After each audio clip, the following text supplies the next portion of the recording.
Herkese merhaba. Kanalıma hoş geldiniz. Bu videomuzda spangele yapacağız.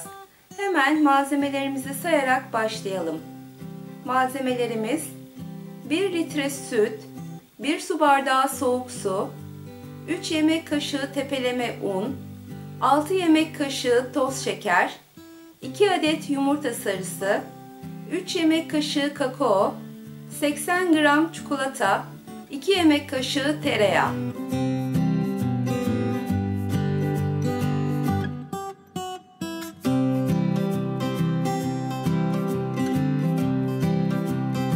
Yumurta sarılarımızı, kakaomuzu, şekerimizi ve unumuzu tenceremize aldıktan sonra sütümüzü de ilave edip topakları gidene kadar çırpalım.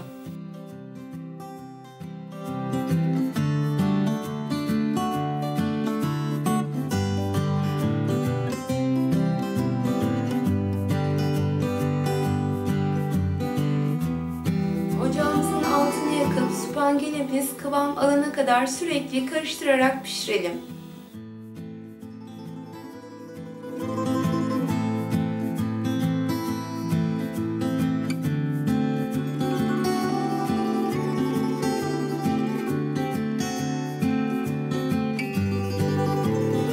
Spangelimiz bu şekilde fokurdamaya başladığı zaman olmuş demektir. Hemen ocağımızın altını kapatıyoruz. Spangelimizi ocaktan aldıktan sonra tereyağı ve çikolatalarımızı ilave edip eriyene kadar karıştıralım.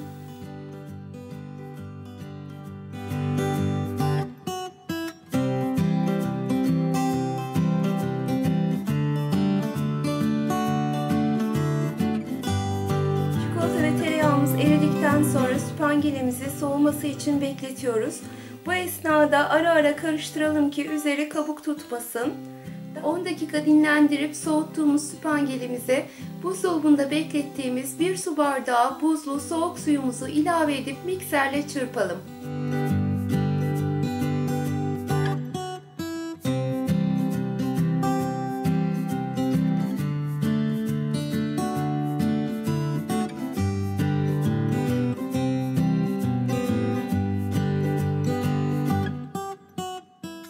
Tatlımız servise hazır.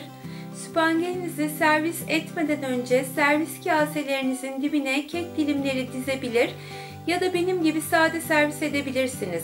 Tamamen sizin damak zevkinize kalmış. Çikolataları kullanırken bitter ve sütlü karışık kullandım. Sizler çikolata tadını daha yoğun seviyorsanız sadece bitter kullanabilir ya da çikolata miktarını arttırabilirsiniz. Deneyecek olan herkese şimdiden afiyet olsun. Videolarımdan haberdar olmak için kanalıma abone olmayı, yorum yazmayı unutmayın. Bir sonraki videomuzda görüşmek üzere, hoşça kalın.